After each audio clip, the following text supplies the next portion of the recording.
देखिए, योगी आदित्यनाथ जो कहते हैं वो कहते हैं। विधानसभा में कहा था मिट्टी में मिला देंगे, माफियाओं को मिट्टी में मिला रहे हैं। अतीक अहमद की आंखों का तारा, जिसकी वजह से अतीक 18 साल बाद चैन की नींद सोया था, आज उसी दुलारे का यूपी पुलिस ढेर कर दिया गया। असद के साथ साथ शूटर गुलाम को भी यूपी एसटीएफ की टीम ने ढेर किया। एनकाउंटर के बाद यूपी के सीएम योगी आदित्यनाथ ने एनकाउंटर टीम की तारीफ करते हुए उन्हें बधाई दी है। आपको एक रिपोर्ट दिखाते हैं।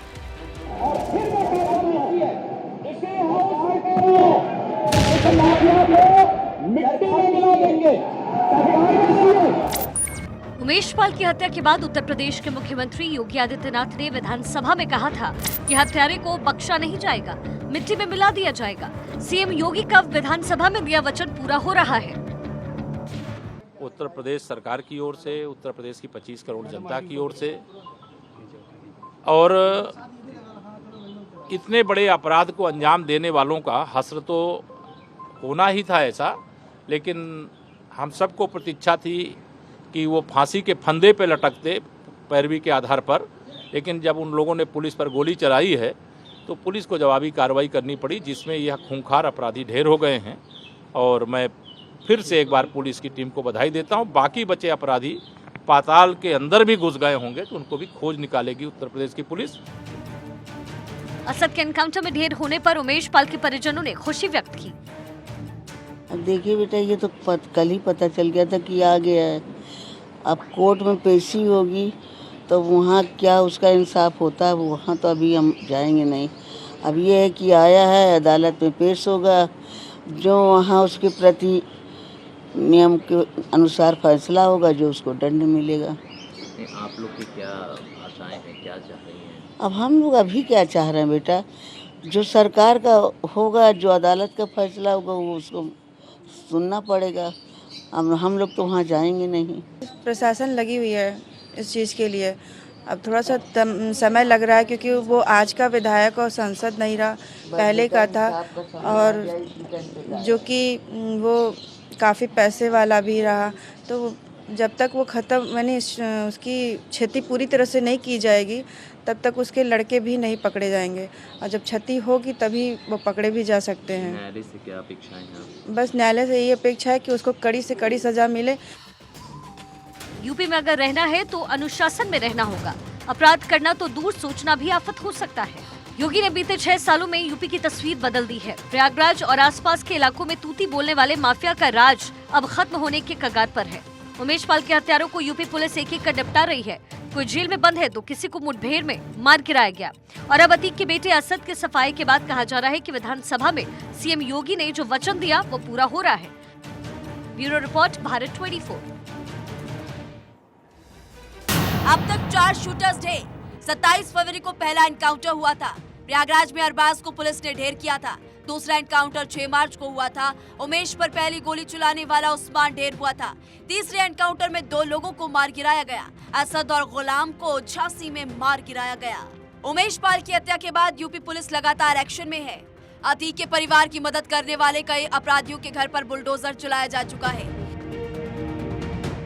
6 साल पहले यानी कि 2017 में योगी आदित्यनाथ जब पहली बार सत्ता संभाले और मुख्यमंत्री बने थे, तब उन्होंने अपराधियों पर नकेल कसने की बात कही थी। उन्होंने कहा था कि अपराधी या तो अपराध छोड़ दें या फिर यूपी छोड़कर चले जाएं। सत्ता के संरक्षण में पल रहे गुंडे, माफिया, अपराधी, लुटेरे, ये सब के सब मेहरबानी करके या तो उत्तर प्रदेश छोड़ करके चले जाएं, और अगर उत्तर प्रदेश में रहेंगे तो फिर उनके लिए 2 जगह होंगी। मुझे लगता है उस जगह कोई भी नहीं जाना चाहेगा, और उसके बारे में तय कर लें क्या होना है। पिछले 6 सालों में अपराधियों पर लगाम लगाने के लिए योगी सरकार ताबड़तोड़ कार्रवाई कर रही है। यूपी में अपराधियों पर लगा 6 साल में अपराधियों पर ताबड़तोड़ कार्रवाई हुई है। 6 साल में यूपी में 10,000 से ज्यादा एनकाउंटर हो गए। मेरठ में सबसे ज्यादा एनकाउंटर हुए। 2017 के बाद 3,152 एनकाउंटर हुए। आगरा पुलिस ने 1,844 एनकाउंटर में 14 खूंखार अपराधियों को मार गिराया। योगी सरकार दूसरे शासनकाल में भी एक्टिव नजर आई। अपराधियों को लगातार एनकाउंटर किया जा रहा है। बात भगौड़े अमृतपाल की। देखिए, अमृतपाल सिंह पंजाब पुलिस की गले की फांस बन चुका है। 27 दिन बीत जाने के बाद भी पुलिस उसे ढूंढ नहीं पाई। कभी कहा जा रहा है कि वो पंजाब में है तो कभी उत्तर प्रदेश में। अब राजस्थान में अमृतपाल के होने की बात कही जा रही है। Rajasthan police full action mode में है, तो उधर बैसाखी को लेकर पंजाब में जहां तैयारियां तेजी से की जा रही है, तो वहीं अमृतपाल के सरेंडर करने की खबर के बाद सुरक्षा व्यवस्था की चाक चौबंद प्रबंध कर दिए गए हैं। एक रिपोर्ट देखिए।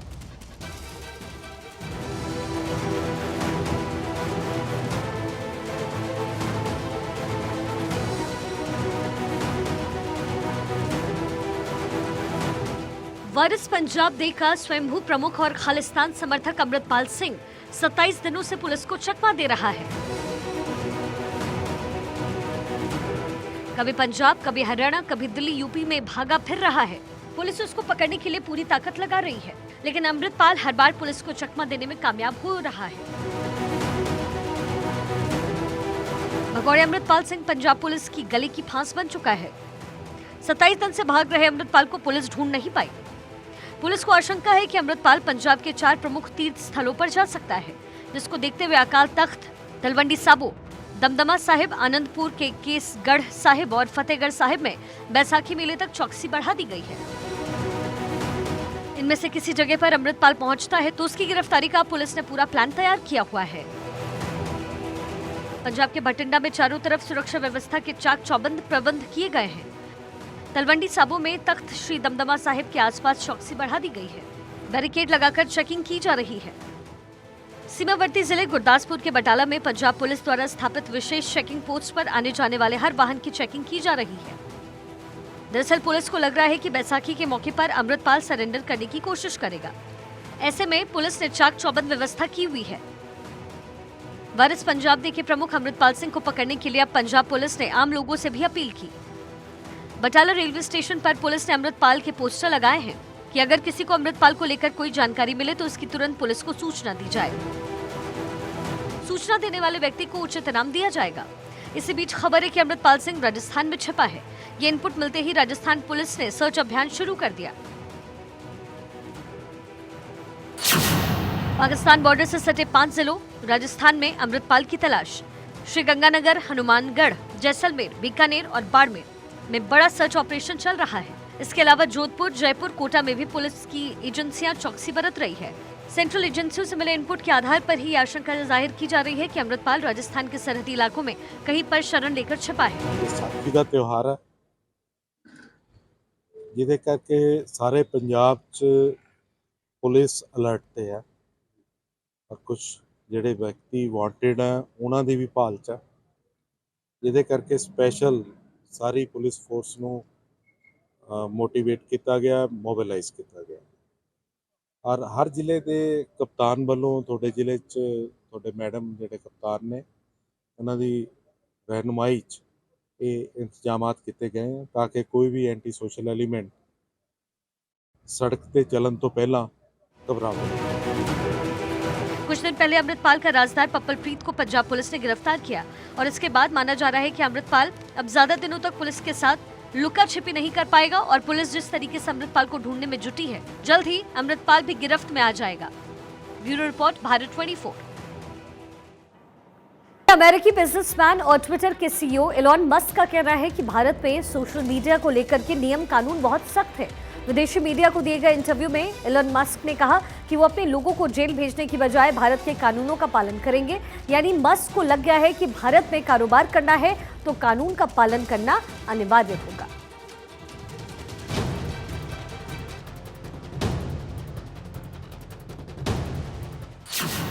एलॉन मस्क को लगने लगा भारतीय कानून का डर। जेल जाने के बजाय करेंगे कानून का पालन। एलॉन मस्क दुनिया के सबसे अमीर कारोबारी जिनका कारोबार जमीन से लेकर आसमान तक फैला हुआ है, जो अपने अनोखे फैसले के लिए विख्यात हैं, अब उनको भारतीय कानून सताने लगा है। अब भारतीय कानून का पालन करने की बात वो कहने लगे हैं। विदेशी मीडिया से अमेरिकी बिजनेसमैन और ट्विटर के सीईओ एलॉन मस्क ने कहा, भारत में बहुत सख्त सोशल मीडिया कानून है। अगर ये कानूनों का पालन करने या जेल जाने के बीच एक विकल्प है तो मैं जेल जाने के बजाय कानूनों का पालन करना पसंद करूंगा। एलॉन मस्क का ये जवाब बीबीसी के विवादास्पद डॉक्यूमेंट्री से संबंधित लिंक को हटाए जाने पर आया। दरअसल कुछ महीने पहले बीबीसी ने एजेंडा पत्रकारिता करते हुए विवादित डॉक्यूमेंट्री जारी की। भारत के साथ साथ दुनिया भर के प्रवासी भारतीयों के बीच तूफान खड़ा कर दिया। डॉक्यूमेंट्री की संवेदनशीलता को देखते हुए भारत सरकार ने इसे सोशल मीडिया, ट्विटर सहित और देश में कहीं और दिखाए जाने पर प्रतिबंध लगा दिया। ट्विटर ने बीबीसी के विवादास्पद डॉक्यूमेंट्री से संबंधित लिंक को हटा दिया था और इसी पर सवाल किया गया तो एलन मस्क ने साफ-साफ कहा कि भारत के कानून का पालन करेंगे। सरकार सोशल मीडिया को लेकर एक्टिव है, खासकर फेक अकाउंट और फर्जी जानकारी को लेकर। इसके लिए सरकार ने आईटी नियमों में बदलाव किया। पिछले साल अक्टूबर में इसको लेकर नियम में बदलाव किए गए ताकि सोशल मीडिया पर गलत जानकारी साझा कोई न कर पाए और अगर ऐसा हो तो एक्शन लिया जाए। सोशल मीडिया प्लेटफॉर्म पर उपलब्ध सामग्रियों और अन्य मुद्दों पर बने नियम। दर्ज शिकायत का निपटारा करने के लिए 3 महीने में अपीलीय समिति गठन का फैसला। भारत में ऑपरेट करने वाले सोशल मीडिया को भारतीय कानून मानना जरूरी। फेक अकाउंट की शिकायत मिलने पर 24 घंटे के अंदर डिलीट करना जरूरी। किसी सेलिब्रिटी की तस्वीर का यूज कर फॉलोअर्स बढ़ाने पर अकाउंट को डिलीट किया जाए। भारत सरकार इस मामले में बिल्कुल साफ है कि शिकायत मिलने के बाद बड़ी सोशल मीडिया कंपनियों को फेक अकाउंट्स को डिलीट करना होगा और वो भी सिर्फ 24 घंटे में। ये नियम कानून अमेरिका हो या फिर यूरोप या फिर किसी दूसरे देश की कारोबारी, सभी को पालन करना होगा। शुरू में टशन दिखाने वाले एलन मस्क का बैकफुट पर है क्योंकि जानते हैं कि भारत में कारोबार करना है तो भारतीय कानून का पालन करना जरूरी है। Bureau report, Bharat 24। उत्तर प्रदेश की योगी सरकार एक बड़ा फैसला लेने जा रही है। दरअसल प्रदेश के कॉलेज में गलवन में हुए टकराव को पाठ्यक्रम में शामिल करने की योजना पर विचार चल रहा है। इसके पीछे सरकार की मंशा साफ है कि छात्रों को भारतीय जवानों की शौर्य गाथा से परिचित करवाया जाना चाहिए। आपको एक रिपोर्ट दिखाते हैं।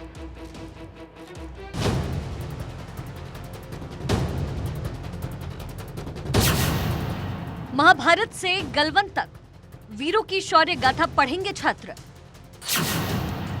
जवानों के शौर्य और साहस से परिचित होंगे छात्र। पाठ्यक्रम में शामिल होगा गलवन का टकराव। कई ऐतिहासिक युद्ध सिलेबस में होंगे शामिल। 15 जून 2020 ये तारीख इतिहास के पन्नों में दर्ज हो गई है। ये वही तारीख है जब गलवन घाटी में हिंसक झड़प हुई। चीन ने कायराना तरीके से भारतीय जवानों पर हमला किया जिसमें 20 जवान शहीद हो गए, लेकिन निहत्थे भारतीय जवानों ने भी चीनी सेना के सामने घुटने नहीं टेके। कई घंटों तक चली इस हिंसक झड़प में भारत के वीर जवानों का शौर्य देख दुश्मन की रूह कांप उठी। भारत के रणबांकुरों ने जो शौर्य, साहस और पराक्रम दिखाया उसे कभी भुलाया नहीं जा सकता। अब उत्तर प्रदेश की योगी सरकार प्रदेश के कॉलेजों में छात्रों और भारतीय वीरों की वीरता, अदम्य साहस और शौर्य के बारे में जानकारी देगी। यानी गलवन घाटी के रणबांकुरों के शौर्य, साहस और पराक्रम से छात्रों को परिचित कराया जाएगा। सभी यूनिवर्सिटी में रक्षा अध्ययन के पाठ्यक्रम में जल्द ही 2020 का गलवन घाटी गतिरोध सहित तमाम लड़ाइयों में भारतीय सैनिकों की वीरता को प्रदर्शित करने वाले अध्याय शामिल होंगे। इसमें महाभारत काल से शुरू होने वाले ऐतिहासिक युद्ध भी शामिल होंगे। बदलावों को पेश करने के लिए शिक्षाविदों, सैन्य विज्ञान और विशेषज्ञों और राजनीतिक हस्तियों का एक थिंक टैंक केंद्रीय और राज्य के विश्वविद्यालय में पढ़ाए जा रहे इतिहास और सैन्य विज्ञान पर फिर से विचार करने की आवश्यकता पर मंथन कर रहा है।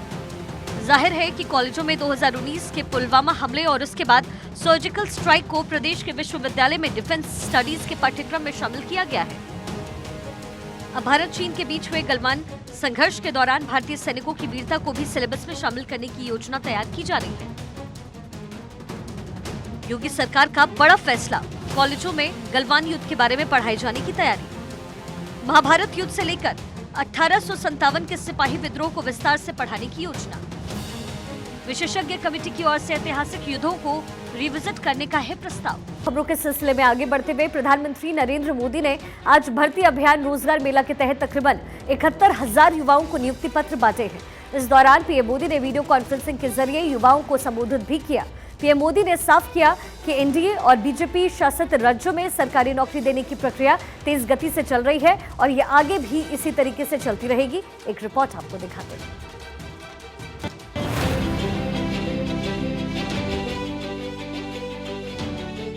पीएम नरेंद्र मोदी के नेतृत्व में बीजेपी ने देश में विकास के नए आयाम स्थापित किए। केंद्र की कारगर योजनाओं के चलते अंतिम छोर तक खड़े व्यक्ति को लाभ पहुंचाना अब शुरू हुआ है। आज भारत दुनिया के सबसे तेज रफ्तार से आगे बढ़ने वाली अर्थव्यवस्था है। आज का नया भारत जिस नई नीति और रणनीति पर चल रहा है, उसने देश में नई संभावनाओं और अवसरों के द्वार खोल दिए।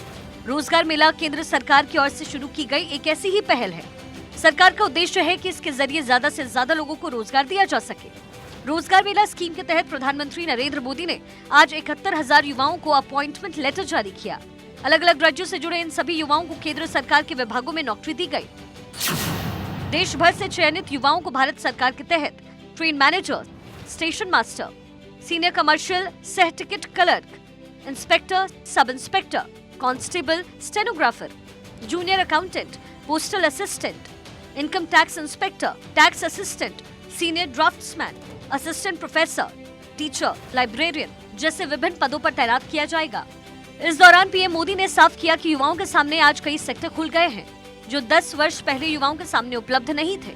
स्टार्टअप हमारे सामने उदाहरण है। इसको लेकर के युवाओं में जबरदस्त उत्साह है।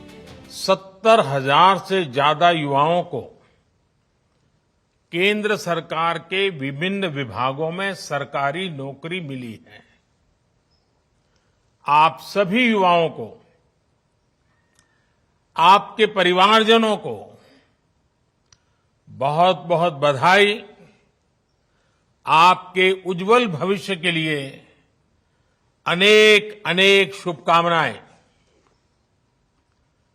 साथियों, विकसित भारत की संकल्प से सिद्धि के लिए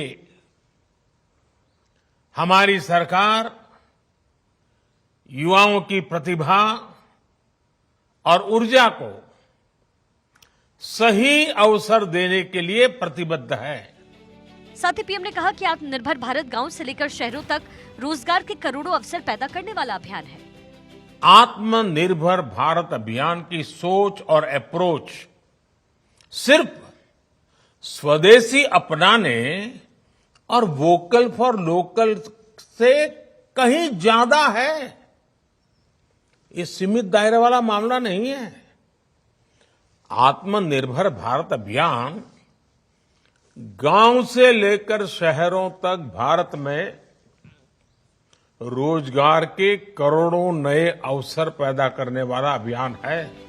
बहरहाल 2023 तक जो 10 लाख रोजगार देने का टारगेट केंद्र सरकार ने तय किया, उस पथ पर नरेंद्र मोदी के नेतृत्व में बीजेपी लगातार अग्रसर है और रोजगार मेला इसका एक जीता जाता उदाहरण है। इसके साथ ही मोदी सरकार महंगाई पर भी लगाम लगाने के लिए लगातार प्रयासरत है, जिसका असर भी अब दिखने लगा है। महंगाई के मोर्चे पर राहत भरे आंकड़े सामने आए। देश में रिटेल महंगाई दर में कमी आई।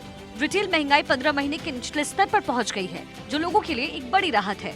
इससे साफ जाहिर है कि मोदी सरकार आम जन को राहत पहुंचाने के लिए हर मोर्चे पर काम कर रही है। Bureau report, Bharat 24। देखिए, 2024 में मोदी का मुकाबला कैसे होगा, विपक्ष को इसे लेकर के लगातार चिंता है। नीतीश कुमार ने कल राहुल गांधी के साथ अहम बैठक की। अरविंद केजरीवाल से उन्होंने मुलाकात की। आखिर मोदी के खिलाफ अभी कितने मोर्चे और बनेंगे, और उससे बड़ा सवाल ये कि आखिर मोदी के मुकाबले विपक्ष का चेहरा कौन होगा। अलग अलग सुरों वाला विपक्ष क्या एक मंच पर एकजुट हो पाएगा, ये रिपोर्ट आपको दिखाते हैं।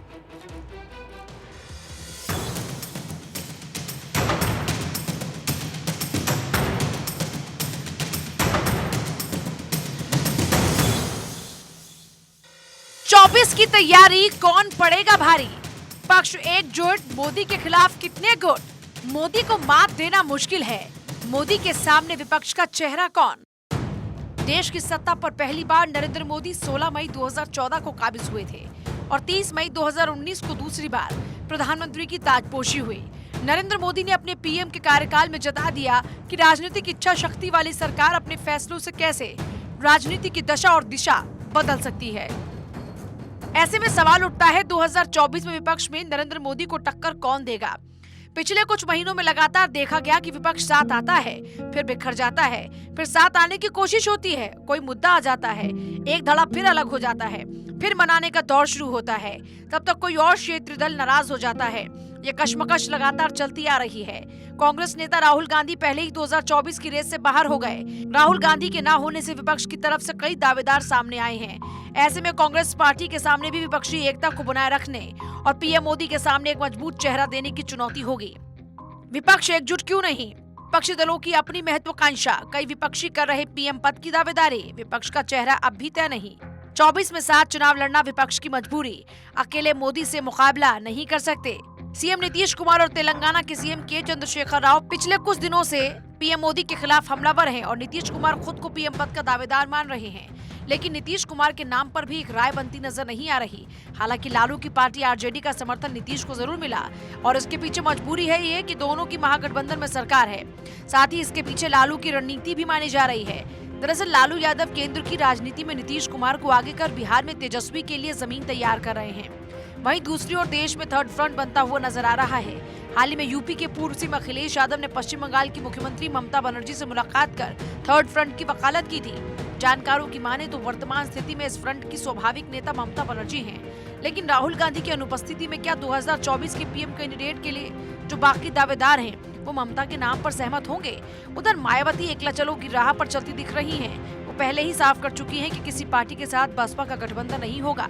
ऐसे में सबकी अपनी अपनी शर्तें हैं। कैसे एकजुट होगा विपक्ष? बीएसपी एकला चलो एसपी गठबंधन के लिए शर्त, जेडीयू नीतीश कुमार ही पीएम चेहरा हो।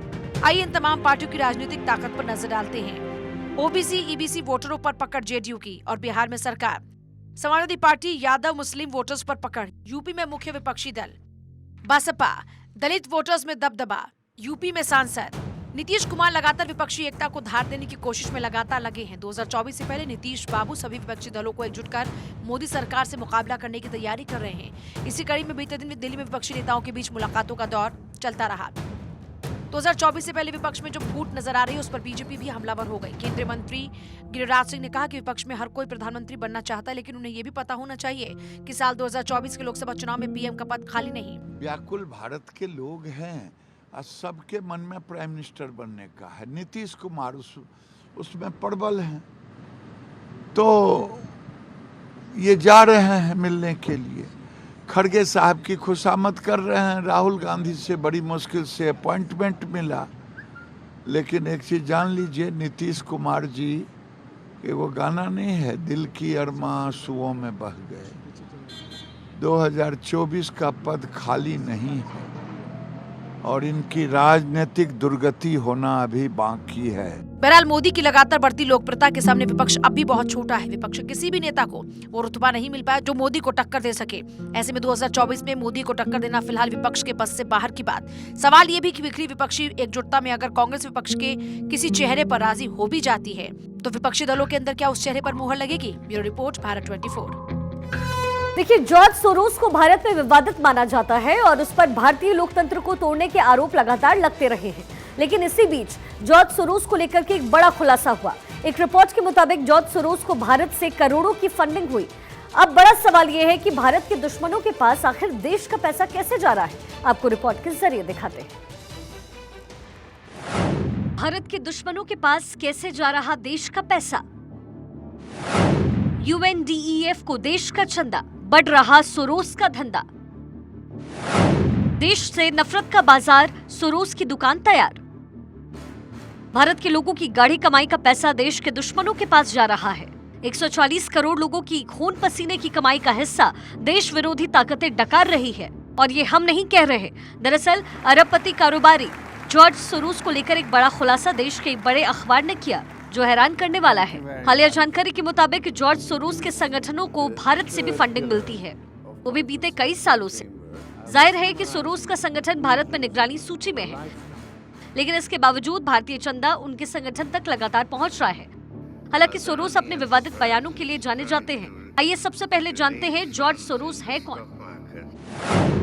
92 साल का अरबपति, जन्म यहूदी परिवार में हुआ। नाजियों की वजह से अपने देश हंगरी को छोड़ा। 1947 में लंदन पहुंचा, जहां फिलॉसफी की पढ़ाई की। फाइनेंस की दुनिया का बड़ा नाम। 1966 में पहले हेज फंड की स्थापना की। हेज फंड एक निजी रूप से जमा किया गया निवेश फंड है। हेज फंड में रिटर्न को बेहतर करने के लिए अलग अलग तरह की रणनीतियों का उपयोग किया जाता है। 1992 में ब्रिटिश पाउंड की कीमत कम करने का आरोप। तकरीबन $1 अरब का मुनाफा कमाया। ब्रिटेन को तब यूरोपियन एक्सचेंज रेट से बाहर आना पड़ा। बैंक ऑफ इंग्लैंड को बड़ा नुकसान पहुंचाने के तौर पर जाना जाता है। राजनीति रूप से सक्रिय। राष्ट्रपति अभियान में डेमोक्रेटिक पार्टी का साथ। आइए अब जॉर्ज सोरोस की भारत में गतिविधियों के बारे में जानते हैं। 1999 से ओपन सोसाइटी ने भारत में फंडिंग शुरू की। 2014 से 20 तक $11.9 मिलियन की फंडिंग। 33% फंडिंग डेमोक्रेटिक प्रैक्टिस के नाम पर। 31% funding justice reform and rule of law के नाम पर। 2016 में FCRA उल्लंघन पर वॉच लिस्ट में आया ओपन सोसाइटी फाउंडेशन। 2020 में दिल्ली हाईकोर्ट में गृह मंत्रालय की निगरानी को चुनौती दी गई। हालिया जानकारी जो सामने आई है उसके मुताबिक भारत संयुक्त राष्ट्र लोकतंत्र कोष यानी UNDEF को जो वित्तीय मदद देता है उसका एक हिस्सा ऐसे NGO और सिविल सोसाइटी संगठनों को मिलता है उनका कोई ना कोई संबंध जॉर्ज सोरोस के ओपन सोसाइटी फाउंडेशन OSF से है। वो भी तब जब 2016 के OSF केंद्रीय गृह मंत्रालय की वॉच लिस्ट में है। मतलब सोरोस का OSF भारत के गृह मंत्रालय की मंजूरी के बिना भारत में किसी संगठन या व्यक्ति को वित्तीय मदद नहीं दे सकता। लेकिन ऐसी खबर है कि भारत की वित्तीय मदद इनडायरेक्ट रूप से सोरोस तक बराबर पहुंच रही है। UNDEF गैर सरकारी संगठनों के जरिए लोकतंत्र को बढ़ावा देने का काम करता है। इस संगठन को भारत तकरीबन 262 करोड़ रुपए का चंदा दे चुका है। UNDEF में तकरीबन 45 देश योगदान करते हैं।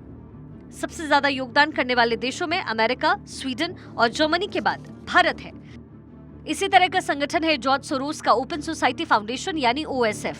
इस फाउंडेशन के तहत ढेर सारे NGO आते हैं, कथित तौर पर लोकतंत्र, पारदर्शिता और अभिव्यक्ति की स्वतंत्रता के लिए काम करते हैं। OSF संगठन कम से कम 100 देशों में काम कर रहे हैं। OSF का सालाना बजट तकरीबन 8,000 करोड़ के करीब होता है। आइए अब जानते हैं कि पिछले कुछ सालों में भारत ने UNDEF को कितना फंड दिया, फंड आगे किसके पास गया और उनमें से कितनों का लिंक जॉर्ज सोरोस की फाउंडेशन से था। साल 2015 1.6 करोड़ रुपए, 44 UNDEF के कुल प्राप्तकर्ता और 3 OSF से लिंक। 2016 में 41 लाख रुपए, 43 UNDEF के कुल प्राप्तकर्ता, 6 OSF से लिंक। 2017 में कोई योगदान नहीं हुआ। 2018 में 82 लाख रुपए का योगदान, 2019 में 82 लाख रुपए का योगदान, 2020 में 1.2 करोड़ रुपए का योगदान, 2021 में 1.2 करोड़ रुपए का योगदान। भारत में जॉर्ज सोरोस की पहचान पीएम मोदी के आलोचक की रही है। इसके बावजूद भारत का करोड़ों रुपया किसी न किसी तरीके से जॉर्ज सोरोस के पास पहुंचता है और भारत का करोड़ों रुपया जॉर्ज सोरोस डकार चुका है। लेकिन ऐसे में बड़ा सवाल ये कि जॉर्ज सोरोस के पास जो भारत का करोड़ों रुपया पहुंचा उसका जिम्मेदार कौन है? अगर इसका सीधा माध्यम सिर्फ UNDEF है तो क्या भारत को UNDEF को चंदा देना बंद कर देना चाहिए? और कुछ और अहम खबरों का रुख करते हुए देखिए, झारखंड में जय श्री राम बोलने पर हंगामा हुआ। स्कूल के सभी छात्रों को किया गया सस्पेंड। बोकारो के गोमिया में निजी मिशनरी स्कूल की घटना। जय श्री राम बोलने पर क्लास के सभी छात्र 2 दिन तक के लिए सस्पेंड किए गए। जमशेदपुर के धालभूमगढ़ में भी वार्डन का छात्रों पर अत्याचार, 500 रुपए चोरी का आरोप लगा। 200 छात्रों को धूप में खड़ा कर रखा गया। कड़ी धूप में 200 छात्रों को 4 घंटे तक खड़ा रखा गया। धूप में खड़े रहने से कई छात्राओं को बेहोश होने का दावा किया गया। छात्रों के सस्पेंड होने पर VHP ने उठाए सवाल। VHP ने जिला शिक्षा अधीक्षक को शिकायती पत्र लिखा है।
सरयू राय की वापसी को लेकर के कयास तेज। सरयू को लेकर के कयासों का दौर एक बार फिर से शुरू हुआ।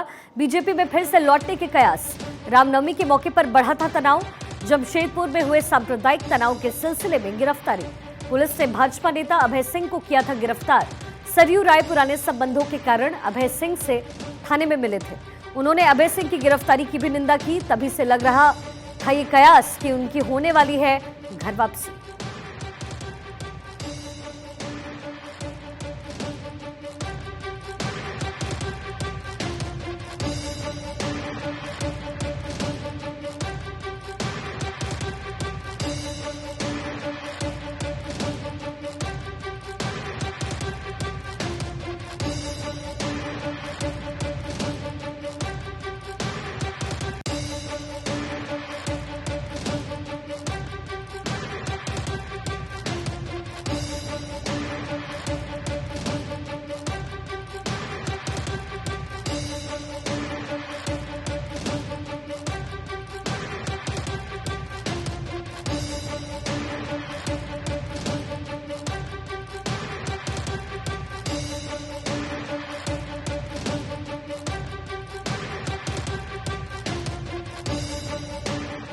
इसी बीच गुजरात के दौरे पर है आरएसएस प्रमुख मोहन भागवत। 14 से 15 अप्रैल को गुजरात दौरे पर रहेंगे भागवत। 14 अप्रैल की शाम को जीएमडीसी मैदान में जनसभा, 10,000 से ज्यादा स्वयंसेवक यहां हिस्सा लेते नजर आएंगे। 15 अप्रैल को एक पुस्तक विमोचन कार्यक्रम में शिरकत करेंगे। आरएसएस के पदाधिकारियों के साथ अहम बैठक भी मोहन भागवत करेंगे।